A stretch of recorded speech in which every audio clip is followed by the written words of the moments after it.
Cool. So before we get into it, welcome back, everybody. If you're new, my name's Nicholas. This is Investing Against the Grain. I've been gone for about a week. I put some stuff out there. I've had COVID. I've been out of it. So thank you for everybody for all the love and all the support you've given. Truly appreciate it. It's awesome knowing that people out there that I don't even know are just so supportive, and it means a lot. So thank you all for that.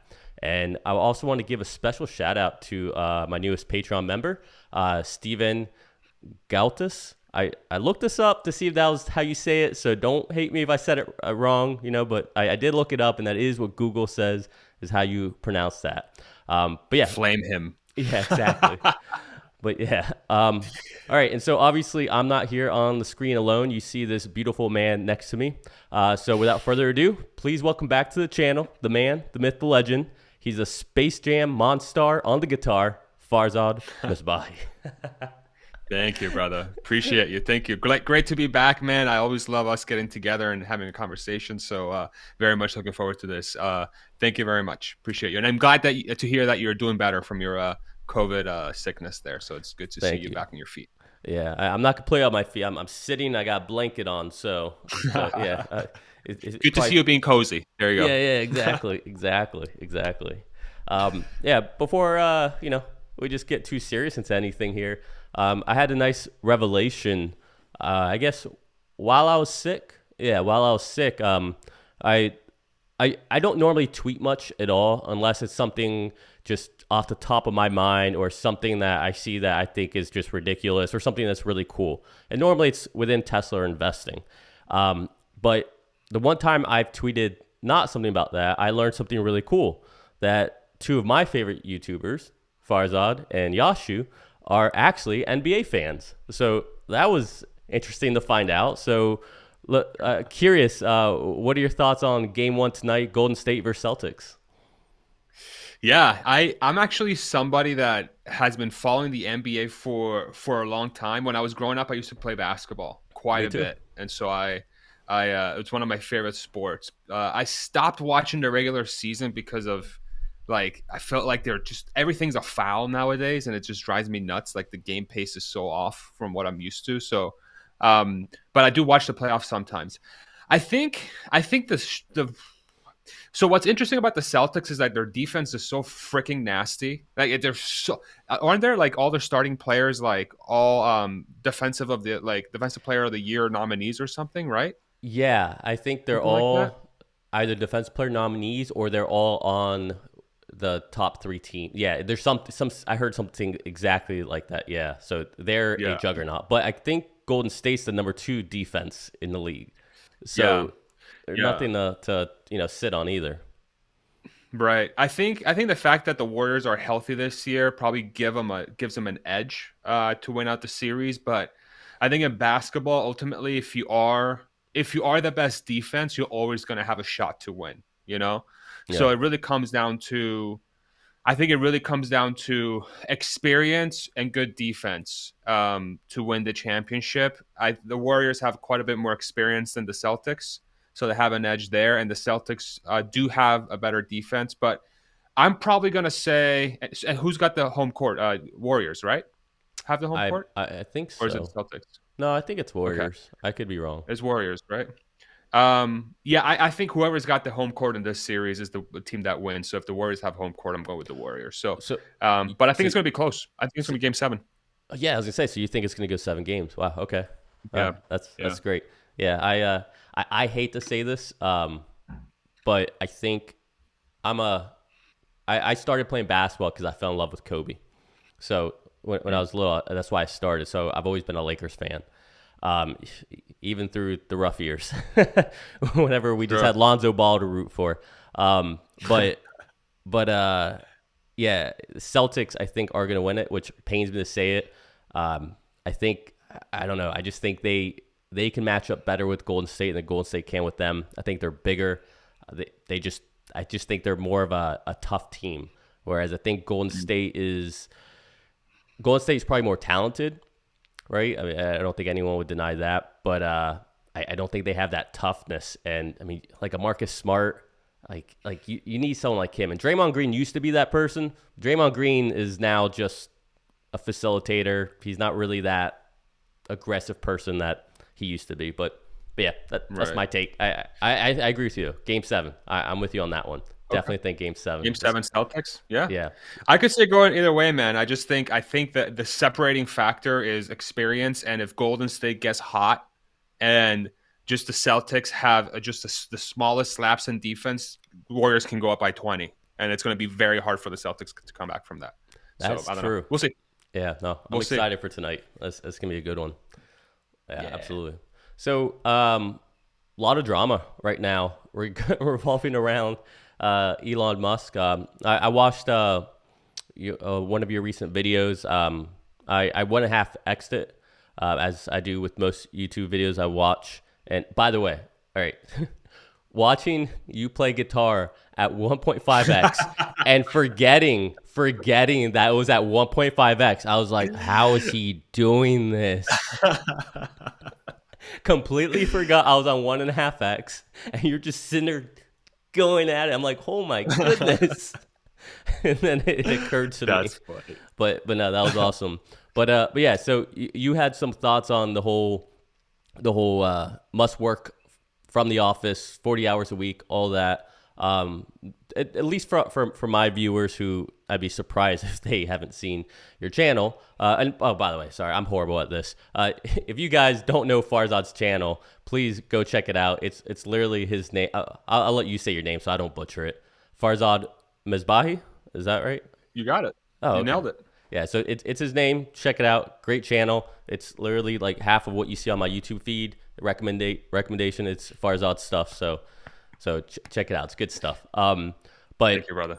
but yeah, could you, as a former Tesla employee, give your thoughts on this email and what your takeaways are from it in general? Yeah, for sure. I think the key factor here to keep in mind is that when it comes to Tesla, they will always prioritize speed of innovation and speed of getting stuff done. That's number one. And that is their primary separation from the competition and their biggest moat, arguably. It's that culture. Okay. So a lot of folks will say, well, it's the technology and the drivetrain, the battery tech, blah, blah, blah, which great. But all that stuff is facilitated by the culture that exists in that company. So the culture becomes the number one priority for the company to ensure that it continues. And the culture births the speed and the innovation. Okay. Uh, Elon wouldn't have sent out an email like that unless he felt, in my opinion, that the current structure of the organization was somehow failing to ensure that the speed and that culture not only remained but was moving forward, and at the worst that it wasn't deteriorating, right? And so if you think about a world where remote work is present, okay, remote work is applicable to quite a few different industries. Okay, so there are, especially if you're like 100% say software or maybe like remote consulting or something like that, right? Under that scenario, being 100% remote makes all the sense in the world. But I think when folks are, what I've seen in the last day or so is like folks are upset at Musk for being so, black and white on his decision to say, yo, no more remote work. Okay. But I think what people are missing when they make that argument is that the large majority of Tesla staff is physically there always because they're building things. Okay. If you have a factory and you have a warehouse and you have a service center and you have a body shop, these aren't things that you can do with a computer at home. You have to have people there working. Yeah. Okay. And so the majority of the workforce of that company is going to be doing that work. All the people that have the luxury, and had the luxury, myself included, while I was there during COVID, to work remote is a small percentage of the company. Okay. So what ends up happening is if you have a situation where most of the company has to be there to do their job, and then they're dependent on that supporting cast, the people that are able to work remote, to help them solve the problems and remove bottlenecks and help bring things forward and innovate on the engineering and innovate on the design and the processes and the staff management, so on and so forth. If those people aren't there, and for the last, say, year and a half, have sort of become really comfortable with I don't have to be there to do my job. Okay. What ends up happening, this is human nature, is that that culture is going to start to erode little by little. Because the only reason why Tesla is able to have that sort of speed and innovation culture is because the people are there feeding each other. It's a soup where all the ingredients are coming together. Okay, and if you remove the salt from that soup, it's not going to taste nearly as good. All Mm-hmm. right, that salt is the people that are working remote. And so what likely ended up happening here, and this is my sort of, I would say, guess as to why Elon sent the message, is that there was probably some sort of dynamic that arose at the company where he was likely being given feedback that they aren't able to move fast enough due to a circumstance. So let's just role play and say, he was hearing that the reason why we can't do more is because supply chain, we're not getting as much supply and we're having problems moving this stuff forward. Okay.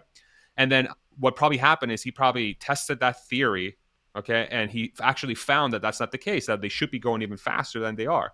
And then when he tried to reach out to the teams and get the people together to solve that problem, he was probably having a really hard time getting those groups together because they're freaking all over the place. They're not there at the factory. And then he was probably like, you know what? Screw this. Everybody get the frick back. Like, Yeah. this is completely unacceptable. This is not how the company functions. Okay. So within the context of Tesla, it's 100% valid for him to make that call. And in the end, it's his freaking company. He can do whatever he wants, right? But the people that are upset at that decision, I think, should rethink that, because ultimately that's going to allow the company to truly continue moving forward the way they have been. And I'm not saying remote work is impossible within the context of Tesla. There are exceptions that are going to be made, as he clearly stated in his original email. He said, if there are exceptions, I need to approve them. Okay. So it's not like everybody has to be there. You just have to prove that you don't have to be there, right? Which is a completely different standard there. I think people should be very happy this is the case, because ultimately that's what allowed Tesla to be where they are today. And if you're a company that's going to be building physical things and you have a staff that requires support to be there for them to move forward, then having people there is a no-brainer. Okay, so those are my Yeah. thoughts. Yeah, I Yeah. don't know. I don't So know what you think, but it's yeah. yeah. So yeah, a couple of thoughts on that. This is why I never have an agenda to talk with you, because you talk and I also have like 15 things I want to talk about. So Sure. so just within this topic. So when I first read that, or read the leak email, my first thought was the way everyone read it, surface level. This is Elon sending this email out, right? But then there's always stuff happening in the background that you don't know, right? So your theory about people saying this is why we're not being productive, and Elon tested out, he says no, BS, and so email comes out. I also thought maybe Elon said, hey, you know what? You guys are giving me this feedback. You don't want to be the assholes to your team members, and you don't want to have to be the ones that say, hey, you guys can't work remotely anymore. I'll be the boogeyman. I'll be the one who says, hey, everybody has to come home. That way I protect my managers, right? Because at the end of the day, it's better for Elon to say it and keep his managers looking good and people respecting them, rather than people coming back to office and feeling jaded towards their manager or their leadership, right? With Elon, it's almost like he has this kind of cone around him where it's like, okay, well, if Elon says it, that's one thing, but not everybody else will get that gravitas.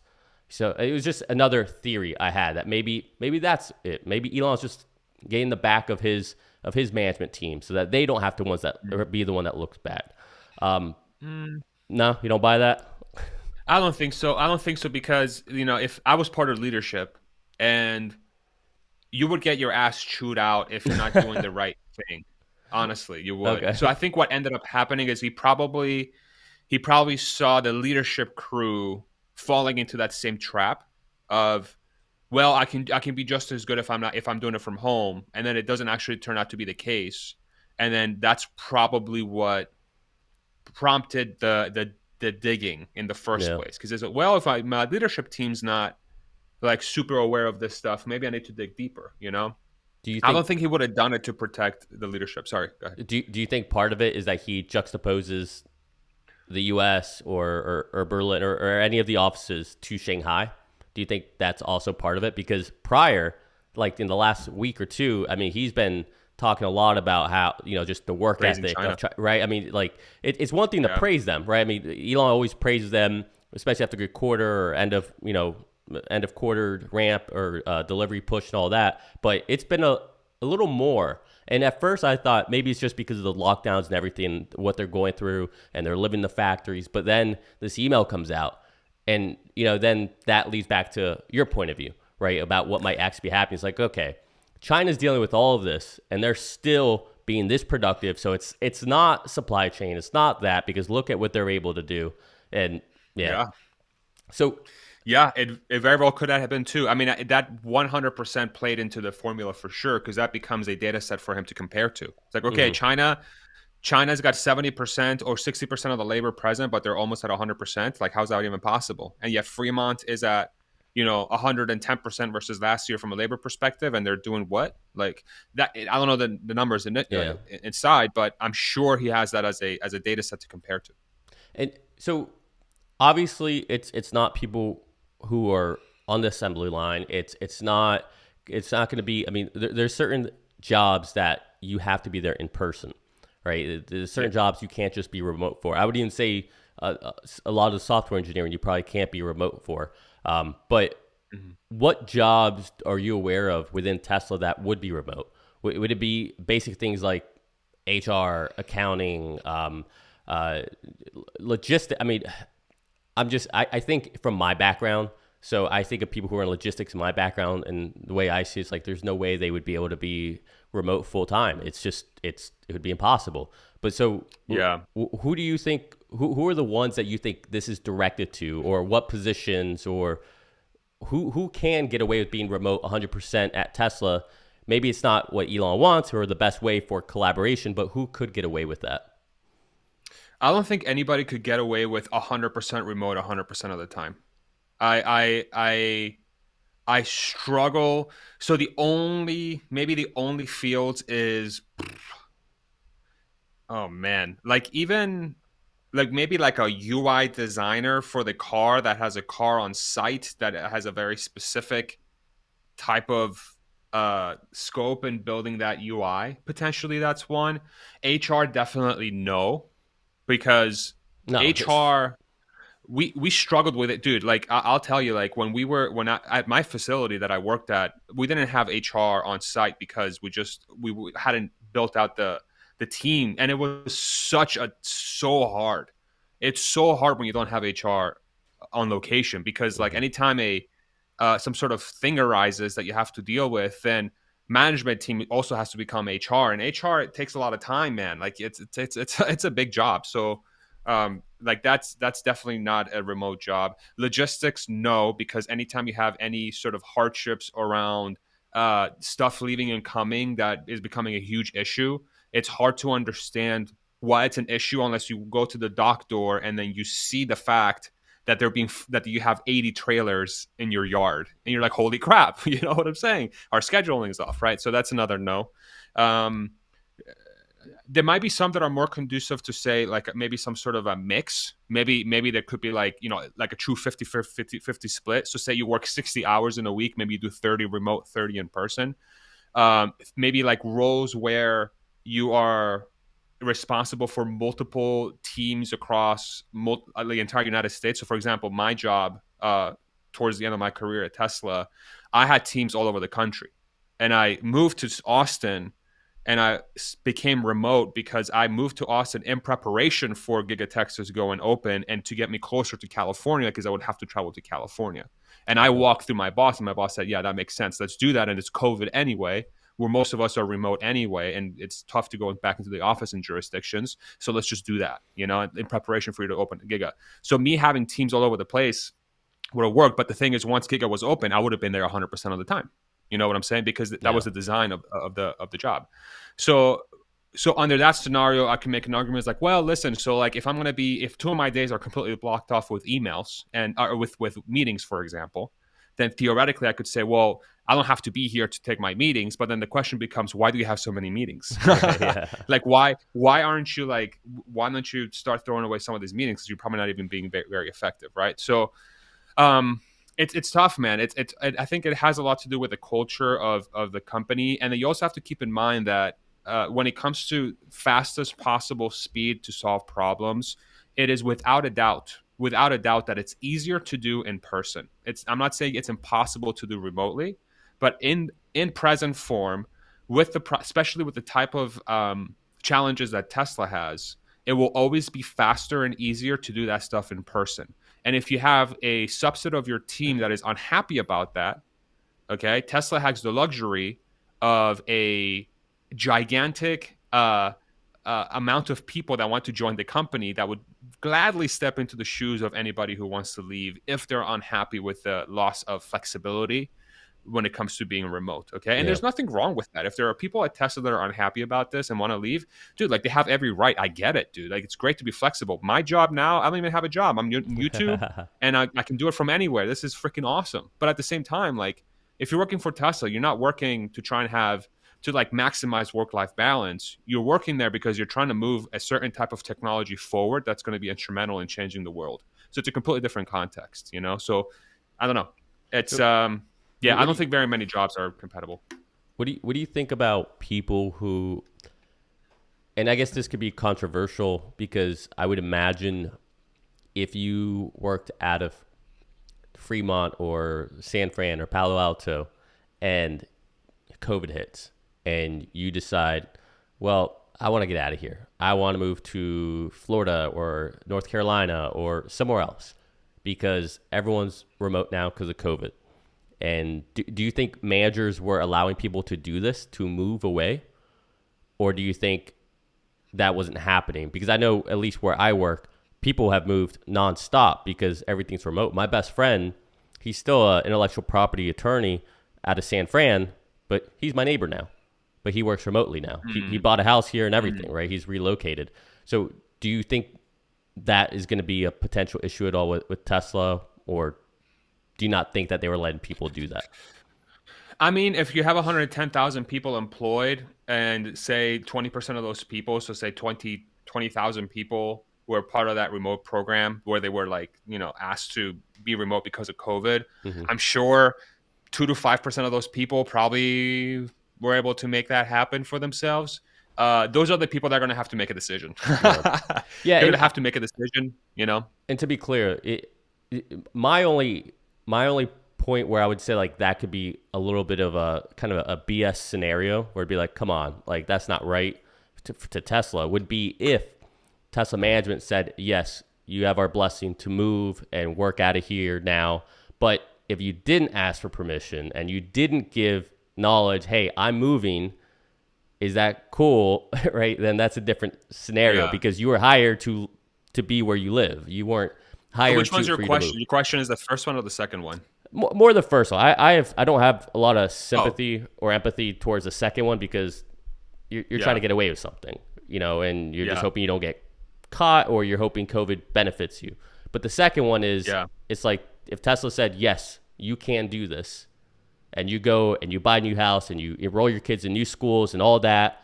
Yeah. And then all of a sudden it's like, okay, we're reversing everything now 2 years later.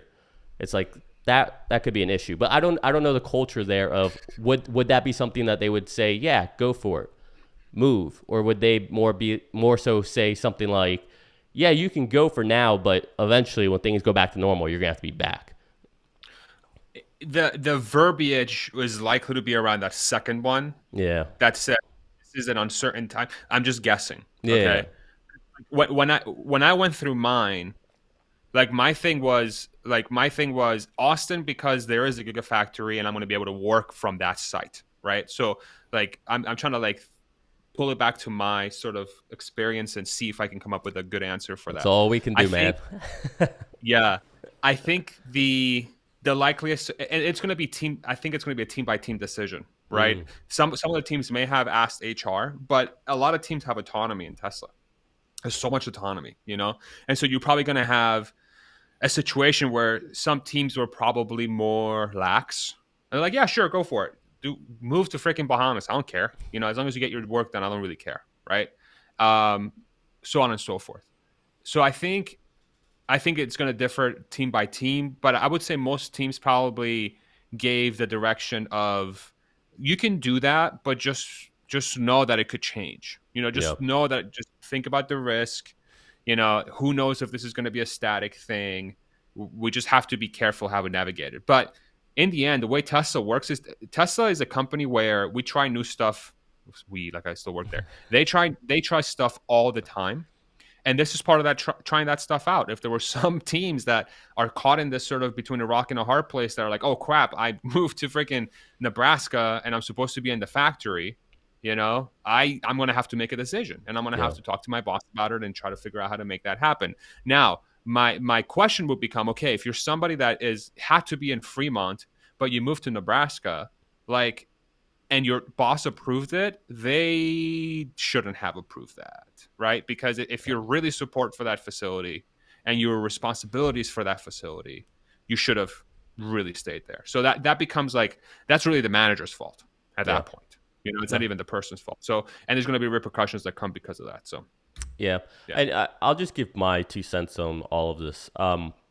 So I, when I was a mechanical electrical, I mean, I guess I still am, but when my career was being a mechanical electrical engineer, there's no way I could be remote 24, even 50% of the time. It's not possible. You have to be there interfacing with equipment, with people, with software, with processes. It's just, you can't be away. It's not possible. And I think a lot of Yeah. people who are kind of getting bent out of shape over Elon's email, they're thinking from their current situation, right? And why Exactly. it's worked for them. But you have to understand there's idiosyncrasies to everything, right? There's nuance that matters in all of this.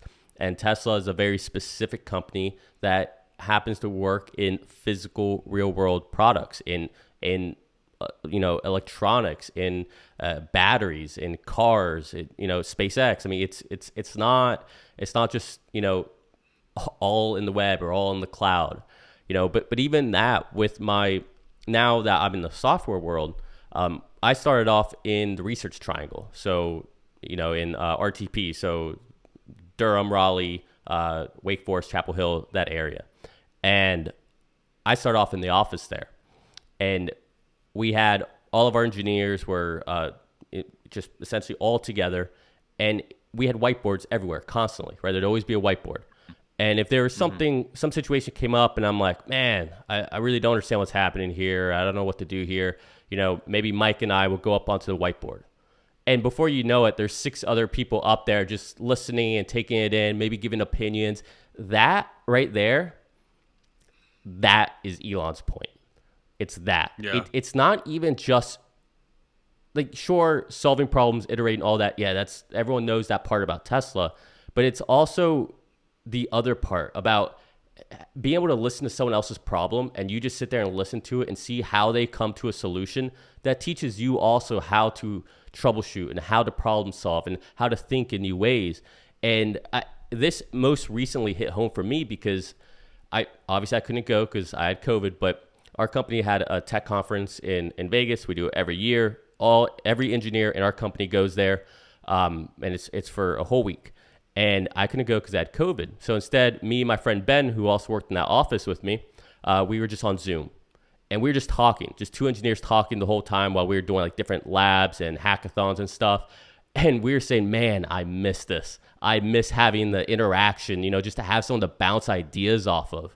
And so even with me, where my current job is to be fully remote, it's to be an engineer for a certain region to help out, right? That's my whole job, is to be remote.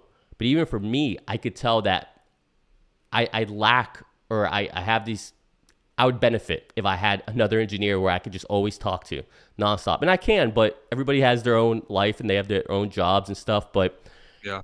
it's different. And like I said, I have a job that is fully remote. And even I would say, if I could have an office downtown St. Pete where I could go into at least twice a week, it would make an immense difference. So take that, amplify that with Tesla, right? And because it's different, right? Tesla is a let's change the world mission-oriented company, and there aren't too many of those. So those are kind of my thoughts. There's something else to that too. Like, people at Tesla work a lot more than 40 hours a week. That's one thing that people might be forgetting, right? Yeah. Like, that's another part of the equation here. Is like, if you're somebody, I would say the typical workday at Tesla is probably closer to like 55 or 60. especially if you're in a team that's like still trying to maybe solve some issues that you have. If you're like a brand new team that's trying to kick off a new initiative, it's 80 plus easily. So even under that scenario, if you're somebody who's salaried, who's able to work remote, who works for Tesla, and you're working, more than 40 hours a week, you can work the other 40 plus at home. Like you're even being allowed to do that. Like all the condition here is you're just expected to be at the factory or whatever location, as long as literally the majority of the company, who are the staff that actually build the things, right? Yeah. That seems like an extremely reasonable thing. And here's the other thing too, that we can't forget about. It's the fact that there how do I say this? Um, this is probably a it will self-correct at some point to the people that are supposed to be there will be there, and the people that don't have to be there won't be there. Okay, meaning that this is going to get everybody to go there. Like there was an anecdote that I heard from I have friends that work at the company, and I'm not going to say who told me this, but he's messaged me. He's like, yeah, that email that Elon sent, the location that I usually work out of, we literally ran out of desks because now there's like this flood of people coming back because they're like, oh my god, I'm supposed to be there, and they ran out of desks. Like they don't have enough desks to house everybody that's supposed to be there because the last 2 years we've had COVID, Yeah. so that like internally that already tells me, okay, so they're not going to have a staff issue. It's just people that now have a fire lit under their asses. Like, hey, listen, dude, like you can't do this anymore. Get the frick back to work, right? So that's already a good step. That's a good thing that I heard. But then what's probably going to end up happening over time, and like say that in the next 3 to 6 months, is going to self-correct, and this is going to be a non-issue. This all stems from the fact that Elon is unhappy with the speed of stuff getting done, and this is his way of saying, get the frick back to work, because when we're at Tesla, we work as hard as we possibly can, and we need to make sure we're super fast and we're always able to support each other in person. And this is his way to correct that in one fell swoop.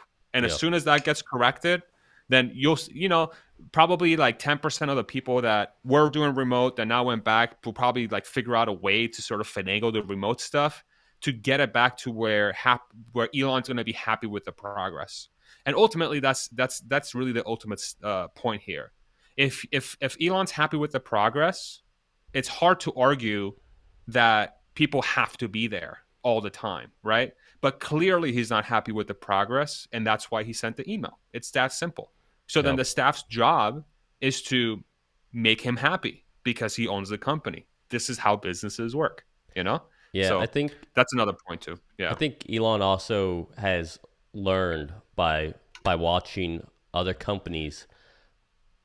For example, we've been for a while in this world where the employees are starting to dominate what the companies do and how they work and Yeah. how they react. And there's some good in that, right? There is. But it's overcorrected. And we've seen companies be taken to the woodshed just because of their employees. And what we've seen, I think, especially in the last, just say, year, when Spotify said, no, we're not shutting down Joe Rogan. If you don't like it, you can leave. When Netflix said, no, we're not taking Chappelle off. If you don't like it, you can leave. Yeah. Having these just direct, hey, this is the way it is. Like it or leave. Like it's that simple. And now Yeah. you see these companies not having these constant headlines or these issues with employees. It's almost like, sometimes you need that pushback to be like, okay, we're good now. And I think Elon's kind of learned from that, just seeing other companies saying, you know what? Hey, this is how it is. Like it or leave. It's that simple. Yeah. But it's interesting to see. I mean, I don't know if anyone else is seeing this and thinking the same thing, but it's very reminiscent to me of all these other companies. And watch out, Twitter. Nah, just kidding. Dude, that's a great point. That's a brilliant point. I think it fits well within that context. And I'm actually like, even like within that, like I'm almost surprised it took that long for a message like that to come out. But again, like I think that it came out because Elon was unhappy with the progress that the company was making. Otherwise, that email would have never been sent. You Yeah. know, so I think that's a brilliant point. And I, I think that shift will continue. oh yeah, I do too. Now I I think when I speak to people, my empathy or my understanding for people comes through, but when I write emails, it doesn't. I sound like a complete asshole when I write emails. And so my fiance, besides designing hotels and museums, her side hustle, her side part-time job that she doesn't get paid for is to proofread my emails and euphemize them, soften them up so that I don't come off as bad as I do. And so I was wondering about, you've obviously seen a lot of emails from Elon. Was were those emails lacking empathy because he seemed angry, or is that just boilerplate for Elon, just black and white as it is? That's how he comes Yeah, off. exactly. Like it's a second. Like Okay, yeah, there's this thing about Tesla, and I think probably his other companies is like if you have an ego and you have like and you're worried about like tone.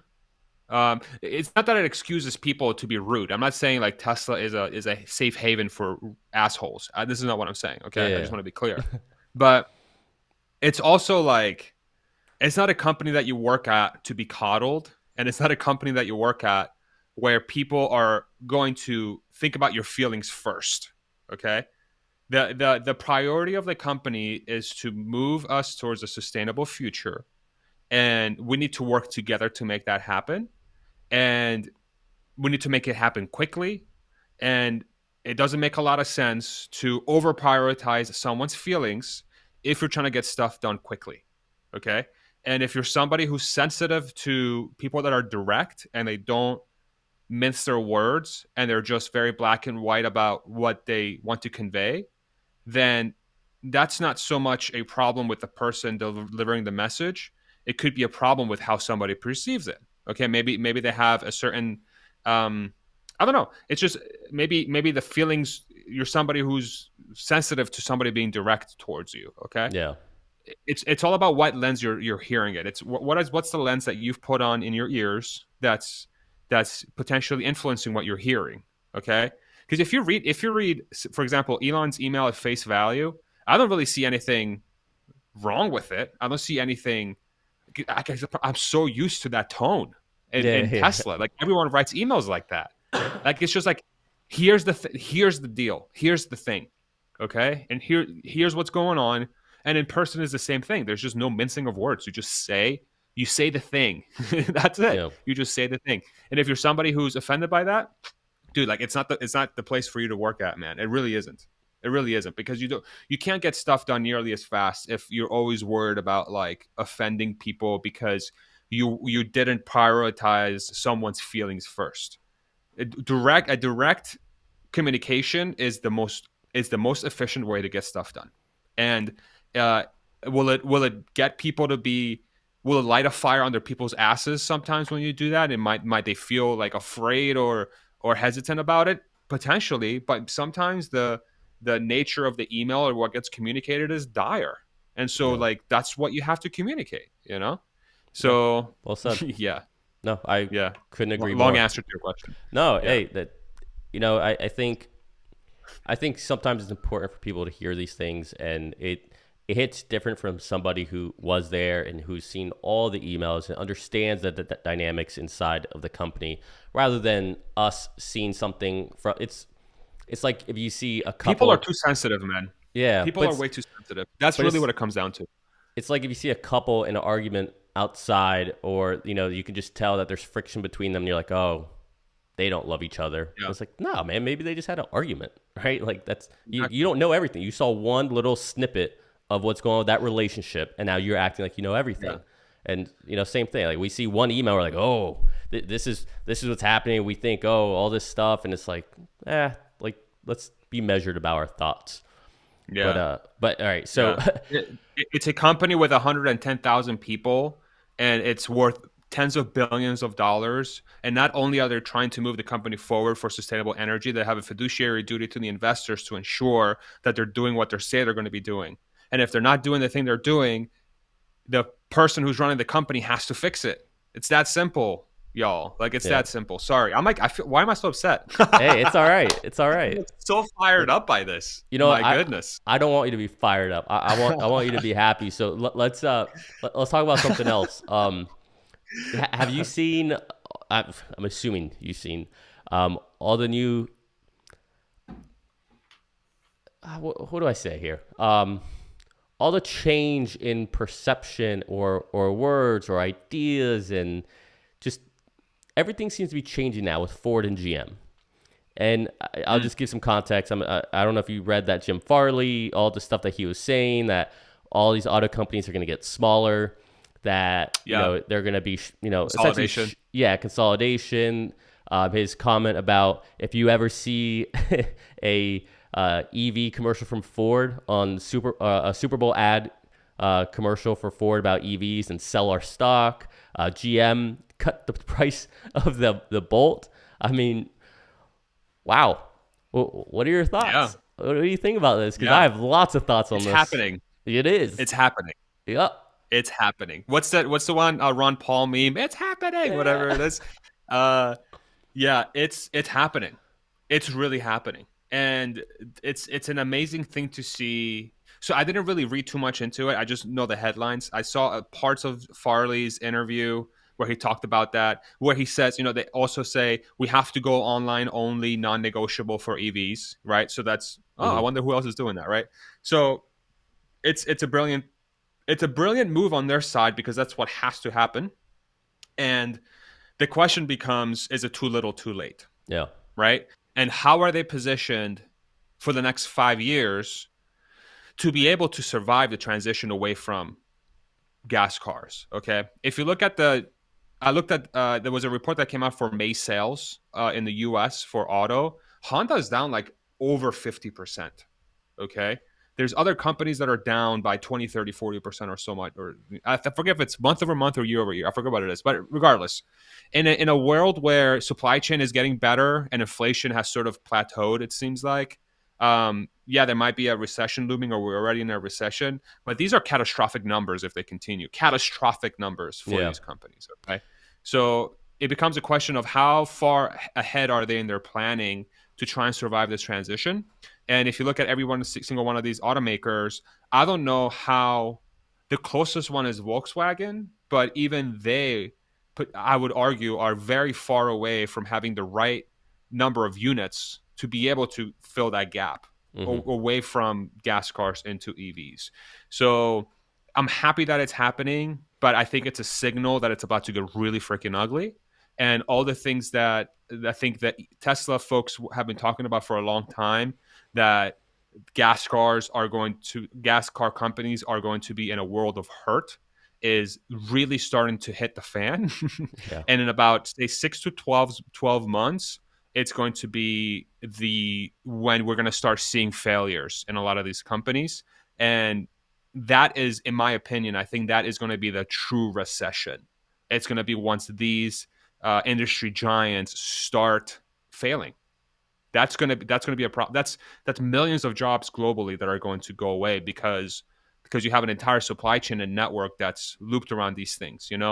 Think about all the mom and pop dealerships that are dependent on new cars coming through through their uh, their place, through their dealership to sell those cars. There's so many of them, and they put so much money up front to fill up their inventory.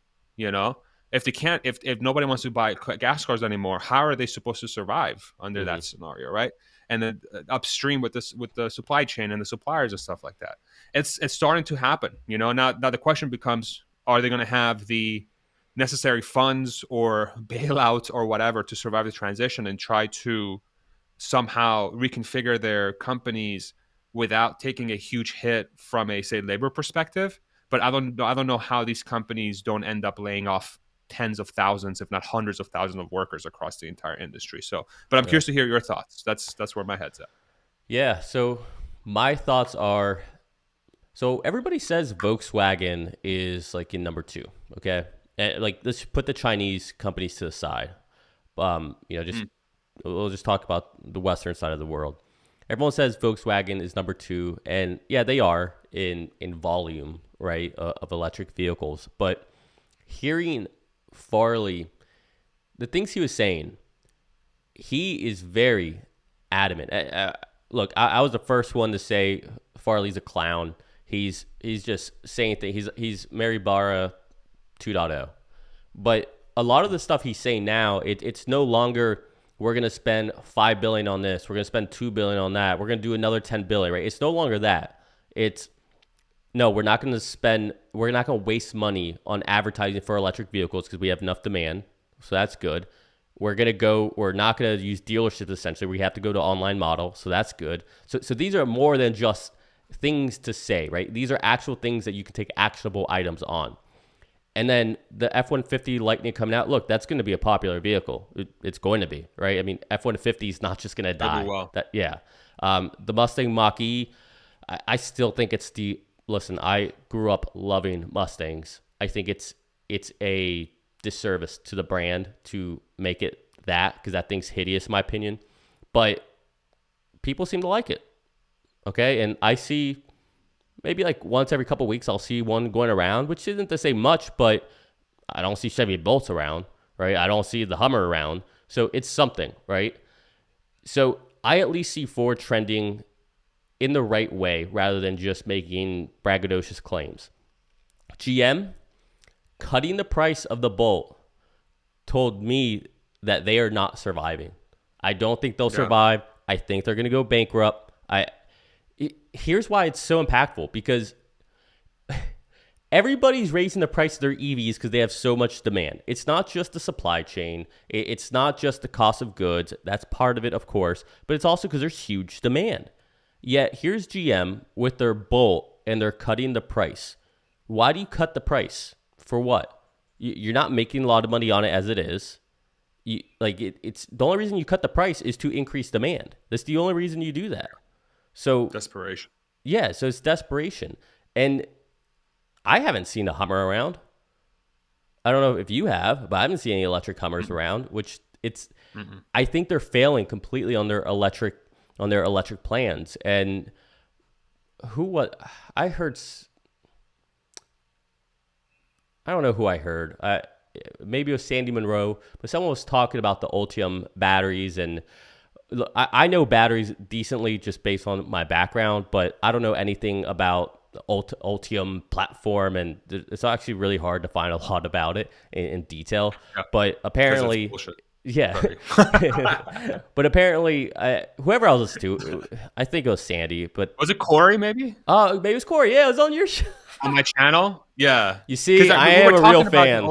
Yeah, you are, bro. I am a real fan. Like and subscribe.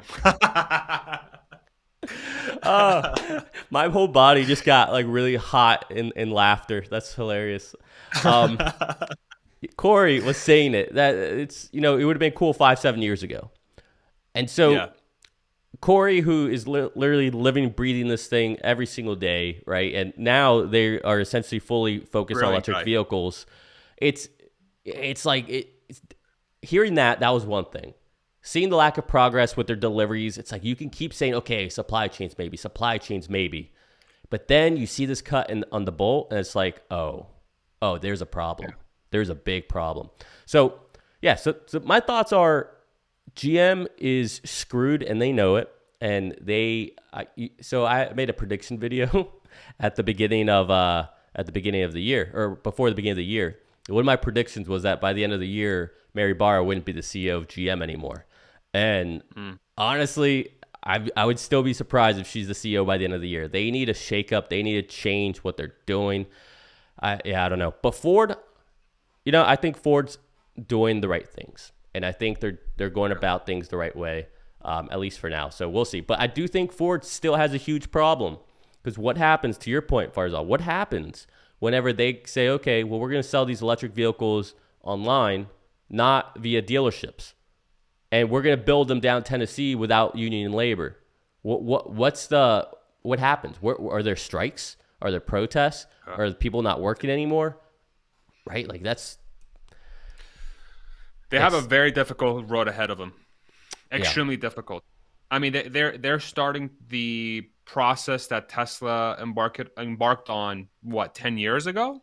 Ford is now starting that process. Okay. So I think it's going to be very, very difficult. It's not going to be impossible, but it's going to likely render them a fraction of the size that they used to be. Hmm. So where Ford was potentially a 5 million a year unit company, they're probably going to go down to say maybe a million. Okay, Yeah. maybe 1.5. Okay, so that's the sort of size decrease that they're going to go through. In the case of GM, and props to Ford, because Ford in the last recession they didn't get a bailout, which was awesome. So if they are in a situation where they require a bailout, I think the public is going to be more willing to fund that bailout. But the problem with GM, the huge problem with GM is that GM has already taken a bailout recently. 2007, 2008, they got bailed out during the financial recession, the giant thing that we had with the housing crisis, and they were obviously impacted by it because of the recession. They're going to be. I don't see how they survive without another bailout, and I don't know what the appetite's going to be in the U.S. to provide them another bailout in the span of 15 years. Like you took two bailouts in 2 decades. Like Yeah. what's going on there, guys? What's happening? What's happening? So I'm not really sure. I think there's a likely scenario where GM goes completely bankrupt, like they disappear. I think that's a likely scenario. Like they get liquidated, or they somehow restructure the company through Chapter 11, and they become literally they just sell Hummers. Hmm. That's it. Or they become just a very niche automaker. Yeah. Um, I don't think the Hummer you will know, survive. I think the Hummer will do well. You To be think completely so? honest, I think the Hummer's sick. It's so obnoxious. Yeah, It's but so crazy. It makes no sense. I love it. the thing is, it already died once. It died in 2010. It was doing so poorly that they pulled it. Because they did it wrong. I mean, Okay. if you've been on those Hummers, they're crap boxes. They're not built well. No offense to anybody who owns a Hummer. One of my neighbors owns a Hummer. He's one of the nicest guys ever. Sorry if you're watching this. but they're not. If you compare that Hummer to the new electric Hummer, I haven't been in it, but I've seen quite a bit of videos on it. I've read up on it. It looks like a legitimately cool car, and it's a massive 9,000 pound monster that does 0 to 60 in 3 seconds. That's amazing. That's going to have a market, but it's not going to be a million cars a year. It's going to be 20,000 cars a year, not even. Right? It's Yeah. going to be very nichey. It's not going to do anything. It's going to be like it's just a nichey market. So within that context, I think GM's big question this decade, not even this decade, the next 2 years, call it, is going to be, will your brand even exist? And that's a very legitimate question. And then the U.S. taxpayer will have to make a decision that says we are going to bail you out again. Now, what the problem with if the current administration is in power, so the Democrats are in power, most unions, and not all unions, are all funding the Democrats. Okay, so they're going to have leverage to try and bail out GM because GM is a union shop. So they'll have leverage there to try and make that happen. I just think there's going to be a lot of reluctancy from the American taxpayer to want to bail out GM again because this is the second time now, Yeah. and the boss, the CEO, doesn't really come across as somebody who actually understands what's happening in the EV transition. Unfortunately, you can't come out and say you're the leader. On my live streams, I always make fun of Mary Barra. Like I always end the stream with like, "Let's make sure we thank Mary Barra for Yeah. leading." Yeah. Right? Like it's a joke, and this is not a personal attack at her at anything at all. But you can't come out and say you're the leader and not have any cars in selling any cars, and you don't have really any plans to like come out with a viable vehicle in the next say 6 to 12 months. I don't see them. Like what the Hummer is not a viable vehicle to get you to 10 million cars a year, which is where your brand has been for the longest time. Yeah. So, dude, I don't know. It's the collapse is starting, and it is frightening. It's frightening in a sense because I do think it's going to have long-term implications to the global economy, and it's going to give newcomers a huge advantage, especially Chinese companies, as they start to come stateside and to the Western countries. They are primed for an incredible decade. They're going to be selling a lot of cars, and no one is to blame if that were and I'm not saying this is a bad thing, right? Hmm. But if people are upset about that happening, they have no one else to blame but Ford and GM because they Yeah. were way too slow in the transition. And that's that. Yeah. Simple as that. No, I agree. Um, yeah, and just before we get off this topic, with regards to, and this is why, if anybody's wondered why I haven't talked a lot about the numbers lately for deliveries or sales or anything like that for other OEMs as of late or this quarter, is because I kind of feel like it's a little hypocritical, because when we look at Tesla right now, Tesla's not going to have the best quarter. Now we know why, right? We all know why. But to sit there and kind of throw shade at another company for not having the best numbers right now, well, we're not having the best numbers. It's like, okay, I think Q2 is just a wash. That's why I'm not talking about it. I'm not talking about the delivery numbers or anything like that. I think it's a wash. Well, Shanghai's opening back up. We'll get back to normal. And then, I want to keep things on a even keel. I don't want any excuses from other people. I just, I want to try to be as like for like as possible. Now, you can make the argument everybody's dealing with the Shanghai lockdowns and all that, but still, somebody could easily say, "Oh, look at Tesla. They delivered 25% less vehicles. It's it for Tesla. They hit their peak. Nobody wants EVs anymore." And Gordon Johnson of the world will rant on, but I do think that when you zoom out and you look at things year over year, that's where the real story is. And that's where, to your point, I think you're right. By the end of this year, when we see 2022 aggregate numbers, it's going to be very apparent. And I think we'll definitely be seeing it in stock prices. Yeah. It's going to be a disaster. It's going to be it's going to be a legitimate disaster. Yeah. And what will probably happen in the beginning of Q3, we'll probably get a confirmation that a recession is official. And then once Q3 and Q4 close, Tesla is going to be growing at a pace that is going to be kind of insane. Because now they'll have they're going to go from 2 factories to 4 factories. So their production is essentially going to double. And there's a chance that every other automaker is going to be struggling to get units out, not because of supply, but because of demand. Yeah. And so within that context, that spells a certain level of doom in the market as well, because these companies are still a sizable portion of the economy. They're not gigantic, they're, if you take the whole economy, but there's a lot of jobs that are tied to them, like we talked about. So it's a ripple effect. The second half of this year is going to be fascinating. I think it's going to be chaos. It's going to be chaos. What will be crazier to see, though, is in the midst of that chaos, like right now, it's just bad news on top of bad news, even for Tesla, right? With the Shanghai lockdowns and all that. But let's just play a quick game, just from a stock price perspective. Where would Tesla be right now if Shanghai never locked down? And instead of seeing all of these lockdowns, we saw, look at April, another record quarter, or another record month. May, another record month. June, another record month. Well, where would we be right now? Yeah, I wonder about that a lot, right? It's almost like this stock being pulled down right now is very artificial. And sure, you can say some of it had to do with Twitter. I mean, no one knows, right? But a lot of it is macro, though, right? It is, but that's what I'm saying. If Tesla is outperforming and Tesla is hitting their numbers and exceeding estimates, and they're just this company that, forget about the macros, they're still making money. They don't need to borrow anything. They have more demand they know what to do with. Why would anyone sell that and versus piling into that company? Right? I mean, why? Because inflation? Well, Tesla can pass that cost on.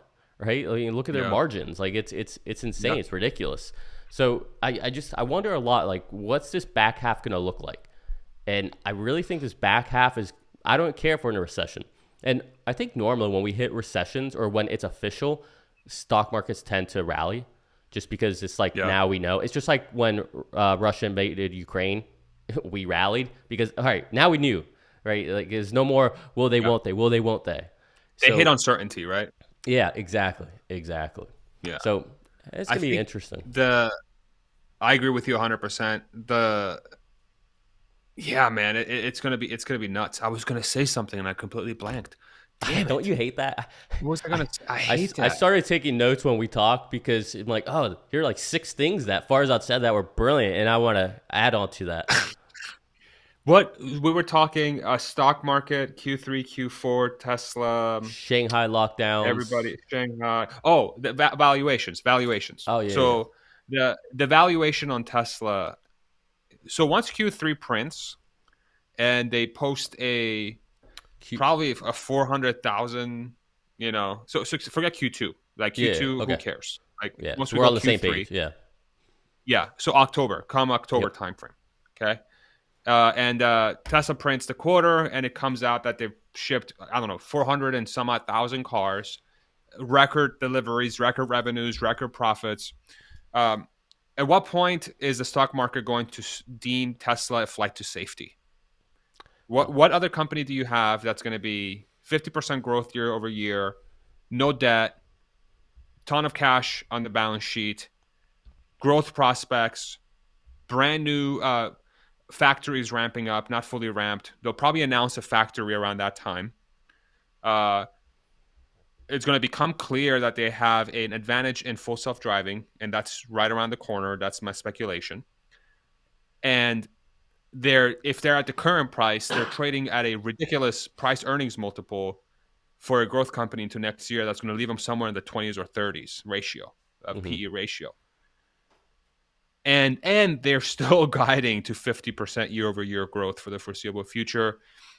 And you have a market segment in the car EV segment that is essentially non-existent in the lower price model, so anywhere between $20,000 to $35,000, which is that's where the Bolt sits right now. But Yeah. the Bolt, everybody knows, that is not a real EV. Yeah. Unfortunately, it's just not.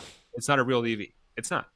So once Tesla, that market segment, the only company that can do it profitably in that market segment is going to be Tesla next year, and that's going to become an obvious place for them to get into. And then you pull up all those variables. How does somebody not invest in that company? Like how at what point is the price too low to where everyone's going to be like, this is just doesn't make any sense for me to not invest in this. There's way too many things happening for it. There's Yeah. way too many things, and at some point there's going to be a bottom price. I don't know if it's 780, what are we at now? Like 770, I think last time I saw what was 780, 775. 770, 775. Wow. Is it We yeah, we're up closed on 6% the today. dot. 775. Hell yeah. Look at Yeah. that. Good Oh, we're up sign of good after things to hours. come. Yeah. So let me give my quick thoughts on that because Yeah. I think it all starts. All right. All right. So I think it can all start the first week of July. And here's how I'm like you see Gary Black with all his catalysts and all that. Like here's some other Mhm. catalysts that people might not think about. Right now, people are estimating 250,000, 260,000 vehicles from Tesla, right? So we'll Mhm. find that out first week of July. What happens if they do 263? What if Mhm. even though we're expecting a bad delivery number for, because of everything, what if they still beat it?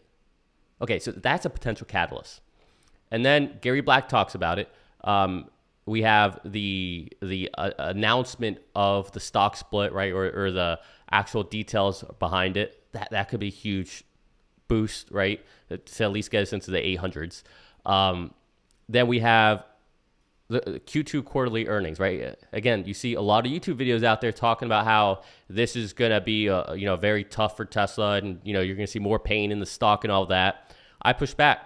Here's my thought: if they go on, especially if Elon's not on, if Zach is Mhm. on there and Zach says we're back up and running, we're at higher production than what we were, or even it just says we're at full production again, that's it.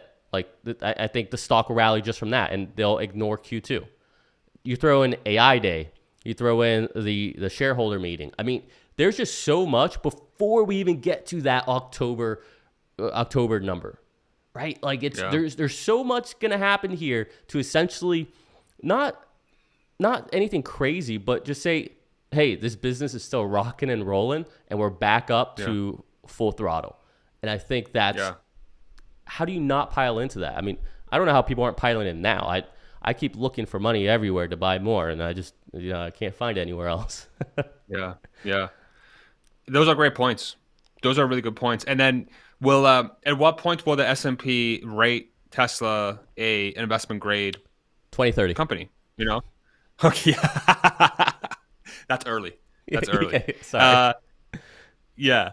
No, that's another catalyst too. Like how many companies are there out there that, or how many funds are out there that are currently not investing in Tesla because of that grade? That's going to be another catalyst as well. Like No. it has to happen at some point. At some point, the legitimacy of the S&P rating when it comes to their whatever their rating of investment grade, whatever the hell that rating is, where they're subpar, Mm-hmm. which makes zero sense. At some point, that's going to change as well, and that's going to get a lot more traditional investors into the boat as well that invest because like based on those variables and those signals. So I agree with you 100%. There's a lot of factors and variables that are lined up for the coming month or so No. that should catalyze the stock market, the stock price for Tesla. But I think it's also going to be interesting to see how much of the overall market's sort of repricing of stocks as interest rates go up um, will influence that price change. And then the other thing to watch too is I wonder at what point, because it's going to be interesting to see what the Fed does as well.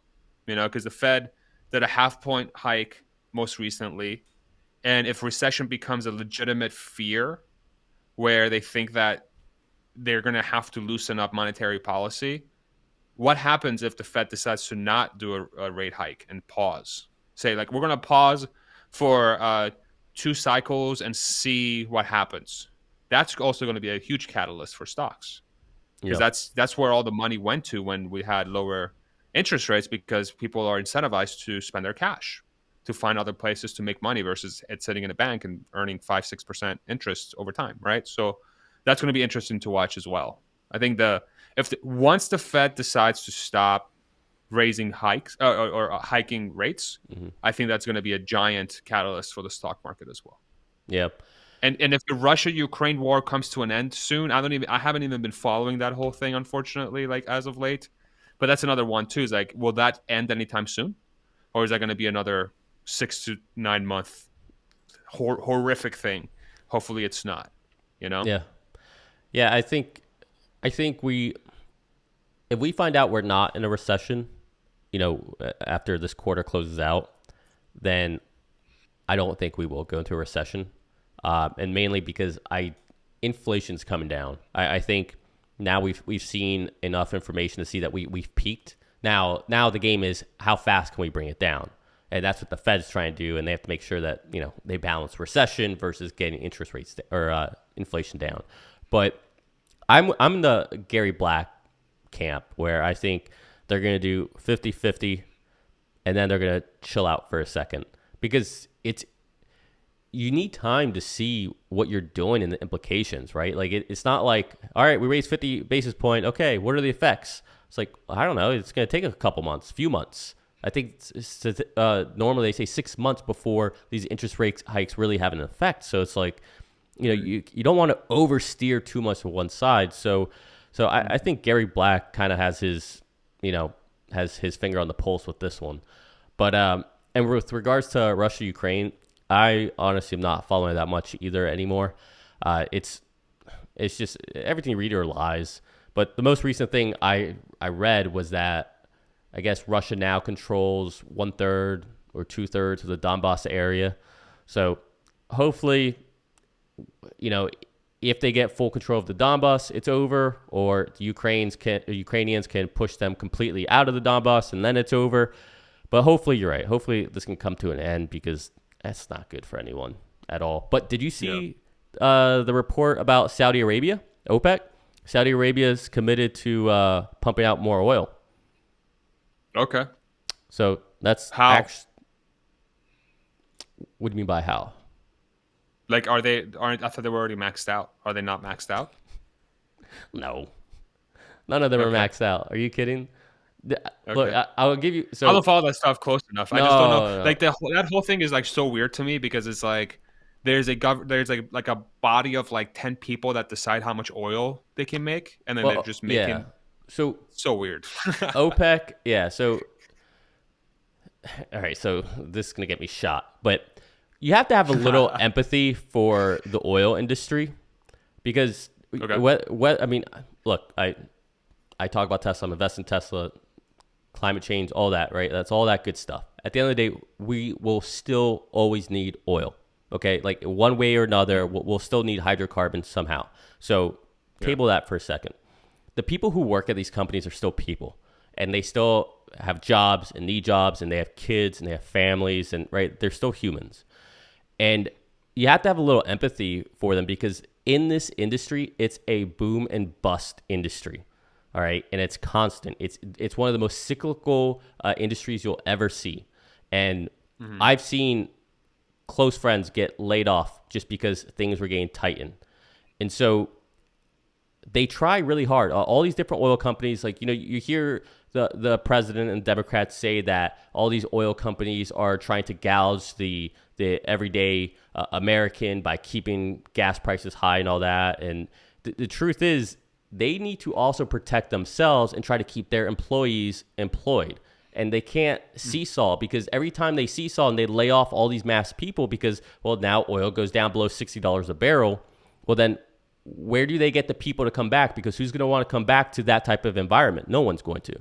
Why would they invest in new drill sites if they don't know if in the next administration or the next year things are going to be okay to continue to drill there? Or they have to protect themselves a little bit. So it's look, it's complicated, and we all want a greener earth and all that, but it's not going to happen overnight. Again, quoting Elon there. So don't shoot the messenger. But there's more to it than just these shallow things that people say about, oh, they're just trying to gouge people. And is that happening a little bit? Yeah, maybe it is. I don't know everything either. But what I do know is the pain that these companies have gone through and what they swore never to go through again. Look, we could be fracking like no tomorrow right now, and we'd be energy independent again. But under this administration, why would any of these companies start bringing out all these new rigs and derricks and everything just to potentially get shut down the next year? It was a little different under a Republican administration, right? They felt confident that they could do this, and we were energy independent. So, I mean, there's a lot that goes into it, and there's a lot of time, a lot of people, human capital. There's investments that go into it. So it's very complicated, and that's what I know. That's not even going deeper into it, right? And there's obviously levels to all of this, but yeah. So same thing goes with OPEC is what I'm trying to get to, right? OPEC does the Yeah. same thing. The whole point of the cartel was to try to stabilize the price of oil so it doesn't have this constant seesaw up and down. And that's what they're doing. That's really the mandate of OPEC is to try to keep stability in the oil price in the world. And everything going on with Russia and all that, OPEC's point of view is, look, we we have the same amount of oil out there. Countries are just choosing not to buy from different countries. But like that's a whole different issue. And sure, that's one thing, but it doesn't mean we need more supply and flooding. And next thing you know, things cool off with Russia and Ukraine, and all of a sudden Europe starts buying Russian oil again, and now we have a glut. And guess who gets left holding the bag? The Yeah. oil companies and those families, and they all get laid off, and boom, it happens all over again. So it's Yeah. complicated. I think Makes people sense. it's. Anyways, I'm done talking about oil. Hey, so But I didn't see it. Yeah. yeah, I didn't see the news. But thank you. yeah. um, what was I gonna say? Oh yeah, yesterday. I think it was yesterday. You got an update. I did. Yeah. 10, 12, 2. Can you tell me I about it? did. So I used it for 2 minutes today. Two I minutes. didn't get a chance to. You got to last I longer than know. that, man. Listen, Listen. it's too hot. It was just so amazing. No, I drove it for just literally 2 minutes. I haven't had a chance to drive it for more. Um, it's so not enough information for me to make a call to say significantly better or significantly worse. The use case that I did use it in, it seemed more confident than usual, which is I think has been a common theme with the most recent update. Mm-hmm. But I'll be looking to do a much. So I have a route that I did on my last full self driving video in Austin that was like it was pretty challenging in a way because it was some of the roads were a disaster. So I'll be looking to do that at some point. Hopefully, I don't know if I'll have time to do it this weekend. Maybe sometime next week before I go to Ireland for a couple of weeks. So I'm Oh, trying I to didn't get know you're this going thing to done Ireland. before I go. Yeah, yeah, yeah. We're going to Oh, Ireland for a little bit. It's gonna be awesome. nice. Looking forward to that. So I'll try to get that video out before then. But unfortunately, not enough data. The one thing that is obvious though is that they have updated the visualizations Yeah. uh, quite a bit, and then Navigate on Autopilot has appears to have the cars that are rendered on the full self-driving stack. Hmm. So I think they're already there. I think they're working on making that transition to single stack. So like the full self-driving visualization has the gray lines, and it's kind of like you don't see anything else. You don't have like the yellow for the borders and the red for the curbs and the traffic like the certain visualizations that used in full self-driving. It's a completely different visualization, but the vehicles are using the visualizations from full self-driving. So I think what's starting to happen is they're preparing for single stack. So I think the next major update will be single stack. Hmm. So, and it could be by AI day. I think there's a good chance that it happens by then. So I'm excited to try this new version. I'll try to do it in the next couple of days, but unfortunately, no more data from my Yeah. end. Have you Sorry. watched any of the videos? Some, some. I watched Teslas a couple of times. Mm-hmm. I think he had a couple roundabout uh like behaviors that were really really good, so that was Yeah. cool to see. So like yield, it's starting to behave around the yield sign like you should yield, not like stop. You Stop. yield Yeah. if there's somebody there. So that was cool to see, but outside of that I didn't see I didn't watch too much more. So Yeah. I'm trying not to get myself exposed to too much 12.2 because I want to experience it fresh for myself, and I don't want to have some sort of like bias towards it before we get going. So Yeah. No, that makes uh, sense. I was wondering about that because I was thinking if I had FSD Beta, I don't know if I would watch videos of right, FSD as often as I do because what's the point? Like I'm a true source. Although I guess as I say that, well, the point would be to see how it's interacting in different areas in the world or in the country. sure, But yeah, so I'll start off just real quick my perspective about 12.1. I was I watched every 12.1 video that came out and hmm blown away. Everything was excellent, right? And this was like in the first like 2-3 days it came out. And then you start to see some symptoms come up, some issues, right? It was randomly stopping. It just out of nowhere, or it was almost like it was losing connection to understanding where it was in regards to the world. Like the GPS was kind of like I don't know where I'm at, self kind of. sabotaging. Yeah, this what it seemed like. Yeah, And there are a lot of weird things.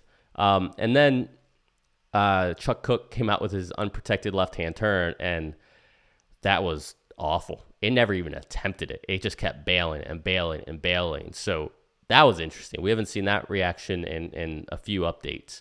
So that was a little disappointing. And this was an update. I was like, wow, this is a huge next level step.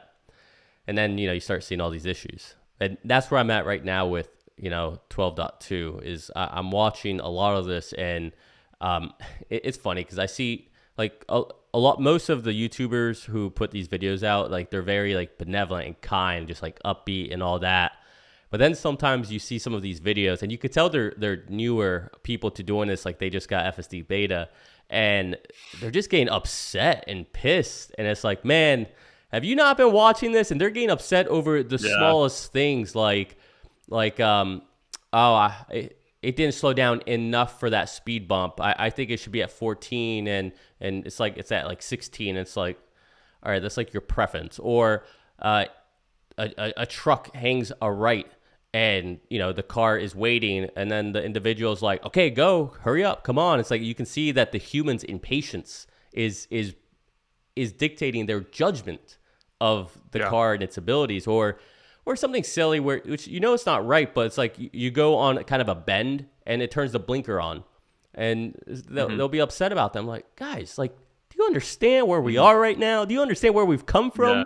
Do you understand a blinker's what's going to bother you? You're right. It shouldn't be on, but come on. Like, it's driving itself. But anyways, I 12.2 seems, and I don't want to bias you or anything, but I think your words, confidence, is the word I would use for it. It seems confident and decisive. And I think, and that's why when you said you were getting it yesterday, I was tweeting him like, go drive. Because you said that was the thing that you were like, it's doing the right thing. It's like, it doesn't have the confidence. I need to hit the accelerator, accelerator. So I'm very curious to see how this goes for you. Yeah, me too. I'm actually super psyched to take it for a trip. I really am. I think what's going to be interesting is if we're at the point where people are getting like upset about things that are not safety related, and they're instead like quirks of driving, then that is, and if all those videos are that, we're there. I would say, okay, we're there. Now it's just literally we're at 99.99. Now it's the march of nines to get it down to like perfect safety, essentially, right? Yeah. The transitional phase of humans getting used to a car not behaving exactly like a human, but getting you from point A to point B every single time is going to be interesting to watch, because that's what's going to be required. And I think the fact that you're sitting as a driver in the car that's driving you, it's adding a layer of like, the analogy that I use is like, if you're a passenger in somebody's car, like say you're in the passenger seat and you're sort of paying attention to how they're driving, you're always going to come up with like, oh man, I would have done that differently. Like, oh, why'd you do that? You're going to like start criticizing the poor person's freaking driving habits, right? So this is no different than the car driving itself, but it's compounded by the fact that you're not even in the passenger seat, you're in the freaking driver's seat. So it's like you would actually be like, I'm doing it, going to do it this way, right? So there's like the layer of psychology that's going on there with driving that's super fascinating to see. But I think that Elon's focus on safety of it becoming safer than a human is correct, because ultimately that's the thing that's going to drive the adoption. And then once you get it to a point where it's so much cheaper than everything else, and you're going to open this up to everybody to use, then it becomes a no-brainer. It becomes an absolute no-brainer for this thing to go live. Who cares if it freaking puts a blinker when it's not supposed to, or who cares if it's slower than you would be in that intersection? You're getting there at pennies on the dollar, and you're always going to get there without getting into an accident. That's a win-win. I will caveat, right? I'm not saying that it's perfect, by any means. I'm not saying that it's there. I mean, but we're getting closer. Yeah, there's and this is there's a FSD beta tester who I can't remember his YouTube name off the top of my head, but he's actually lives locally around where I live. But he was testing a unprotected left, and it made a couple, it failed a few. But what was interesting is it twice, I think, it stayed in the median. Wasn't great, wasn't perfect. You could tell that the driver was like, a little hesitant, like, oh, I don't know about this, but it did a median. And it wasn't perfect, right? It wasn't, anyone who was looking at it from outside is like, this isn't great. But for us who have been watching experience, it's like, hey, it tried to negotiate a median. We haven't seen that yet. That's progress.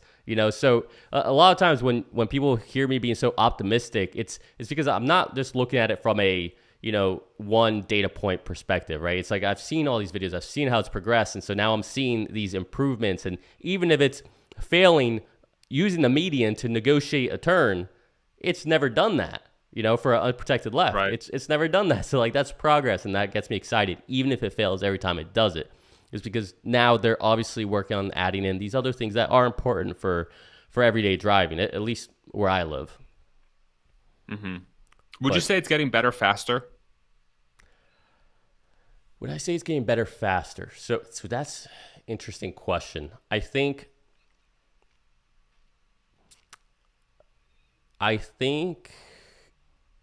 so. All right. So here's a hot take.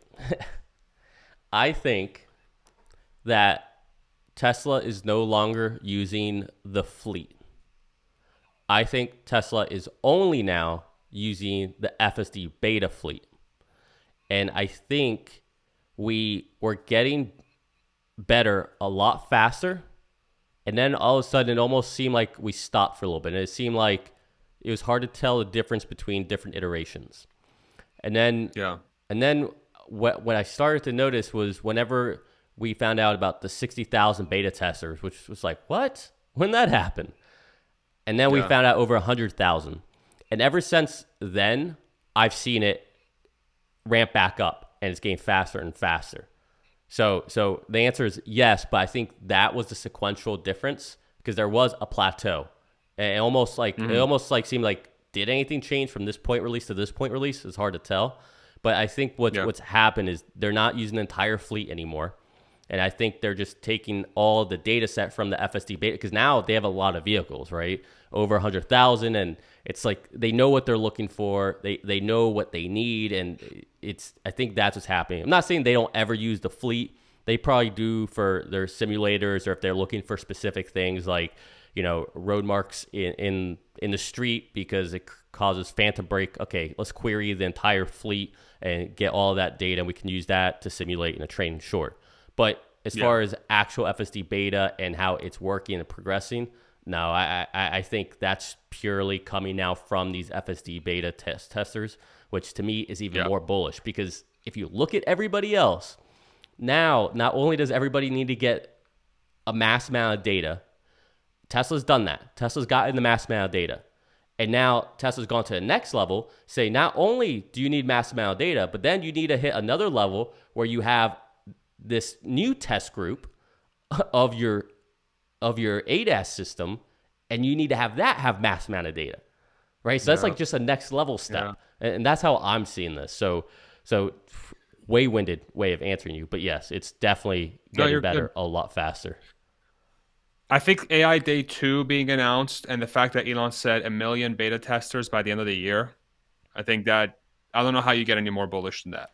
Because AI Day 2 is definitely going to have some fascinating information about what they're working on directly with full self driving and 10xing the testing pool by the end of the year tells me that they're going to be down to the minutia of what's required to get this thing to where it needs to be.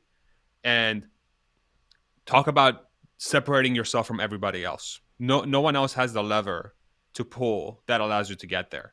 Yeah, And so those two things combined are going to be fascinating. They're going to be so fascinating. And again, it lines up with Q3 and Q4. It yeah, lines up with Q3 and Q4 exploding, and having a gigantic amount of throughput through the four factories. So it's so exciting. It's such an exciting time.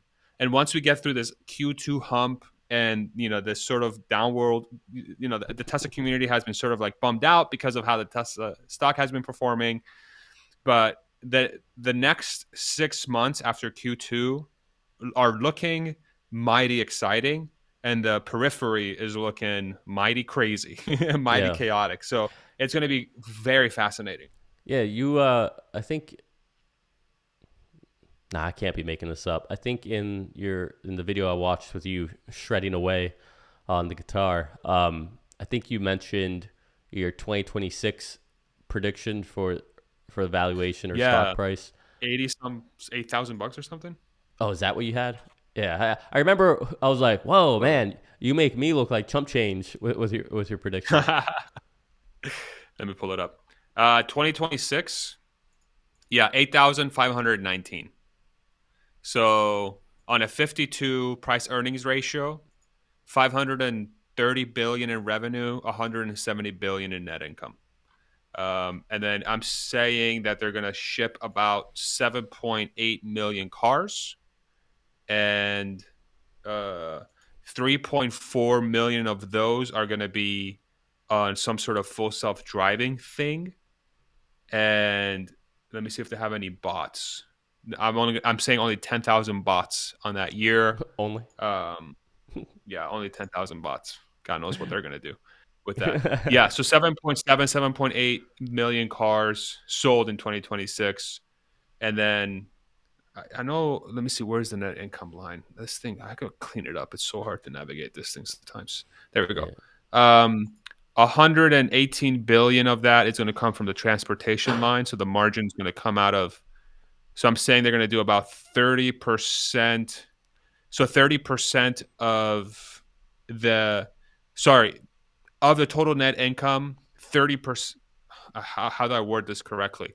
The automotive part of the business is going to run at a 30% net income percentage, which is going to give you the Mm. $119 billion or some odd of net income. AI is going to generate about 34 billion, so that's bot and full self-driving, 17 billion from energy, and then and that's basically it, 170 Yeah. billion. Sorry, I just want to make sure that Well, I have something to back up the number. well, why? Yeah. So how do you decide to make your do you have it like for every year and you just happen to pick 2026? Yeah. Yeah, I have it for every year. Somebody asked in the chat 2026. And so Oh, I pulled up gotcha. 2026. Yeah. I have it all the way up to 2035. Okay. Yeah. So which I've is crazy. Like nobody should do that. But no. I think it's good. Yeah. I blew mine up and I put my 2022 base bull and bear case. I don't know why I said it that way, but okay. I put that up on my Patreon. You want to check it out? Go for it, everybody. but yeah. So I was just rejiggering it with estimations for what this Q2 could look like and incorporating that into it. And man, like even still with that, like the my bull case will say it still looks like it could be a really my bull case is 2,000 still for this year, Okay. and that's I have it assuming. at 1425 Okay, for 2022. Yeah. that's you Sorry. consider your base, or you consider that like a bull case? All these numbers are base cases. Okay, So yeah, it's kind of like I don't do bear bull. I just do this is where I think it's going to be in okay, the average. yeah. Yeah. Sorry, I didn't mean to cut off. No, you're good. My base is 1242, and then I'm assuming I think I used the current Ford PE. Yeah, so 64. So Okay. I think that's what that says. Sorry, it's really small right now. My eyes. I got my small my MacBooks down here, so it's like really hard to see. It's so good, bro. Yeah, I got But a 77 PE for this year, so okay, I'm thinking it goes back up. So the PE goes back up just because yeah, it just makes sense because the next couple years are going to be nuts. I hope so. It's just nothing's made sense this year. Yeah, Did crazy. you model Tesla's stock price and all that whenever you worked at Tesla? I did. I started modeling the stock price back in 2012. So I've had Okay. this model all the way back in 2012. And what's hilarious is so if you want a little bit of um, like just something hilarious, if you go to Reddit, the investing subreddit, um, I posted made my models public like back in 2014 or something, and I was projecting a price of I think like $1,000 a share by 2020, and the entire comments section is just shitting on me.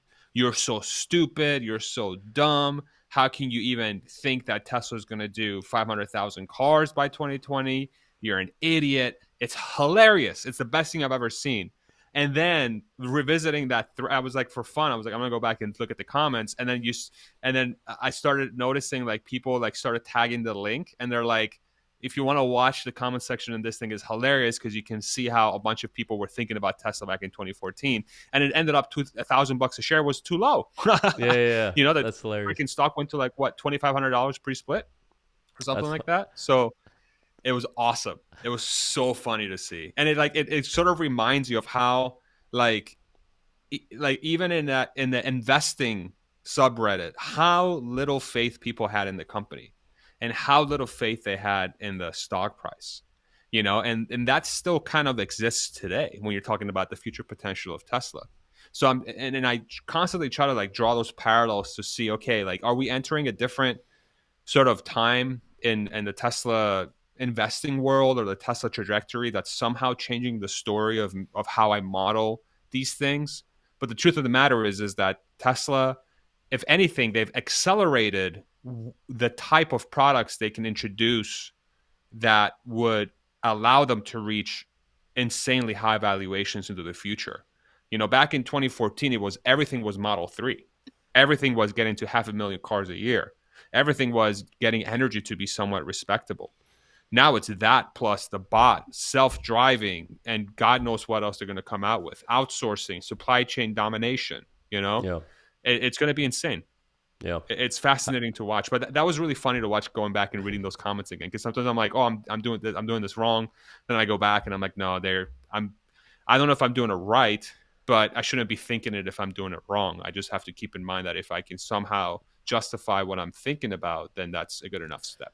Yeah, man. Seriously, like it takes some brass to keep that up there too. After all that hate, after all those comments, and you're not like, all right, maybe I'm being stupid. Let me just delete this. Like, I mean, that's awesome that you left that up there, and we're vindicated. So, do you? You have to say, "I told you so." Yeah, well, yeah, exactly. There's no pride. Petty ass. Did you have you reflected back on your valuations over that time to see where were you right, where were you wrong, or how were you ever wrong to the downside, or what am I trying to say here? Were you so in 2020 you were off, right? in a good way. It's way under, yeah. Yeah, in a good way, exactly. But do you look back at like 2016, 17, 18, 19 and compare your model to what actual reality was? Because we all make our models, and that's what maybe should be the stock price. Doesn't mean it is the stock price, right? Sometimes the stock is its own animal, and it takes its own time to catch up to reality of what the business is. But have you gone back and just kind of compared the truth of what your model was compared to what happened in real life? Yeah, 100%. And anytime the stock price that I think it should be valued at for the year, if the reality is under that, that's my buy signal. So otherwise I don't know why I'm making a model. Like, what's the purpose of the model then? It's for fun, and nobody should ever follow it outside of myself because I built it and it has my assumptions built in. But it becomes a tool that allows me to select. For example, today the stock price 775. Okay, my model says it's supposed to be 1425 at the end of the year. Yeah. So if that's what I'm betting on, I use the word bet loosely here. Yeah. So if that's what I think is going to happen, then that tells me, okay, go in and double check, make sure that all your inputs are right. So that's step number one. So verify inputs are right. Cool. The second thing I do is, okay, so are you thinking about the business as a whole correctly and what its profitability potential is and what the market should be valuing it at based on that profitability? And then I go through and I do a thought exercise that says, okay, and I start doing some research. Companies in the past that have had growth percentages of 50% year over year or whatever, you start comparing to other companies in the past, and you start looking at their valuations and how they were valued. Amazon's a perfect example. Amazon was a 100+ PE company for the longest time while they were growing 50% year over year or close to that number, sometimes above it. And so that becomes a parallel for me to say, okay, so in the past that was the case. Past performance is not indicative of future performance, but at least I have something that says, okay, this has happened before. There's a chance that it could happen again. Yeah. And I start taking in those inputs and I apply some sort of, factors to those inputs that allow me to weigh down the percentages and bring it up. I say, okay, so maybe 100 P is too aggressive. And then I built a formula that adjusts the PE based on the expected growth rate and profitability of the company into the future. So I'm trying to predict what the PE is going to be into the future. But all it really is, it just becomes a way for me to give me signals that says, hey, how the company is performing is, it should be valued higher. And then on the other side, like say the stock price goes to 2,000 by the end of the year, and my thing is at 1425. And 2023, my thing says 1990, 1909 as an example. If I say I want to take some off the table and use that money for something else, I don't know, go on vacation, buy another Tesla, I don't freaking know, like for whatever, invest it in, buy another house, another investment property. If the stock price today is higher than that number, then that gives me more peace of mind. Yeah. That me doing that is I'm allowed to do that. That I'm not going to be upset at myself for doing that because the stock is outperforming my expectations. And so I use that as a way to say, okay, so it's outperforming my expectations. If I decide to take money off the table based on that, whatever, 2%, 3% of the holdings, whatever that is, and spend it on something else, then I'm giving myself the permission to do that. So that's how I use the model within the context of like making decisions. Yeah. Yeah. And I guess there's also, it could be that it's at 2000 and all your assumptions are still correct, and that 2000 may not be overvalued based on your model, and that the only thing that changed was that Tesla made more or delivered more vehicles than expected, right? And right, so that exactly. so I mean that's something else to take into account, right? Every number can change from that perspective. Cool. Exactly right. Exactly right. All right. Well, hey, this will be one of our shorter ones. I'm going to cut it off here, just to be respectful of your time. If you see, for everyone who's still on listening, Farzad asked me before we were going to jump on yesterday. He's like, is there an agenda or anything you want to talk about? I'm like, man, we're just going to talk and it'll happen. Yeah. And here again, like I don't ever need an agenda with Farzad. And I like doing interviews and stuff, but I prefer just to talk. I call it Joe Rogan style, so it's more fun to me. But Farzad, thank you so much for hopping on. Appreciate you always. If you guys haven't yet checked out his channel, subscribe to it. Patreon, all that stuff. Give him the love. Give him all the love. His channel, easy to find. Farzad. I'm gonna mess it up. Mesbahi. There you go. Okay, yeah, I got it. I got like this like syndrome of like I don't want to butcher his name. It's not just you; it's everybody. Care, you heard me earlier about the new All right, that's so funny. Well, thank you, everybody else. I'm gonna end it here. Farzad, thank you once again, and I'm going to stop the recording.